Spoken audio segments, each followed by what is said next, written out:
네, 핵심 현안이었던 이산가족 상봉 행사가 전격 타결되면서 향후 남북 관계에 관심이 쏠리고 있습니다.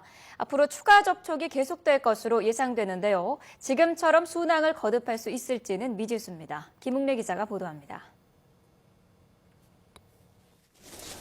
7년 만에 이루어진 남북 고위급 접촉은 성공적으로 마무리됐습니다. 한미 군사훈련에 민감하게 반응해온 북한이 조건 없는 이산가족 상봉에 합의하면서 관계 개선의 물꼬를 트기 시작한 겁니다. 신뢰에 기초한 남북관계 발전이 첫걸음을 내딛게 된 것을 의미 있게 생각합니다. 이 때문에 상봉 행사 이후에도 이어질 것으로 보이는 남북 간 접촉에 관심이 쏠리고 있습니다.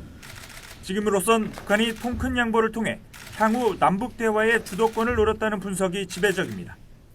추가 접촉에서 핵심 쟁점으로 예상되는 현안은 크게 두 가지. 천안함 폭침 사건으로 촉발된 오이사 조치의 해제 여부와 관광객 피살 사건으로 중단된 금강산 관광 재개 여부입니다.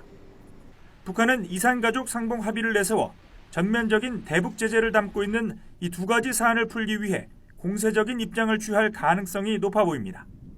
정부는 이에 대해 북한의 책임 있는 사과와 재발 방지 조치를 요구하고 있습니다. 오이사 조치라고 하는 것이 천안함 폭침에 의한 우리 정부의 그 대북 제재 일환이기 때문에 그러한 그 천안함 폭침에 대한 북한이 책임 있는 조치가 반드시 선행되어야만이. 이렇게 인도주의적 사안과는 달리 첨예한 이견을 보이고 있다는 점에서 남북이 지금과 같은 분위기를 이어가기는 쉽지 않아 보입니다. 이럴 경우 북한은 이를 우회하는 인도주의적 대북 지원을 요구할 가능성이 높습니다. 정부도 인도적 대북 지원에는 적극적인 만큼 북한으로선 또 다른 형태의 경제 협력을 이끌어내 내부 결속을 다질 수 있기 때문입니다. 지난해의 어렵고 복잡한 환경 속에서도 군대와 인민이 힘을 합쳐 경제강국 건설과 인민생활 향상을 위한 투쟁에서 빛나는 성과를 이룩하였습니다. 경제 상황이 좋지 않은 북한으로서는 올해 경제적 성과를 내야 되는 이런 조급함이 반영되었고, 대외적으로는 군사훈련 기간임에도 불구하고 이산가족 상봉과 같은 인도적 지원을 한다는 것을 대외적으로 좀 보여주기 위한 명분삭기도 있지 않나 생각이 듭니다.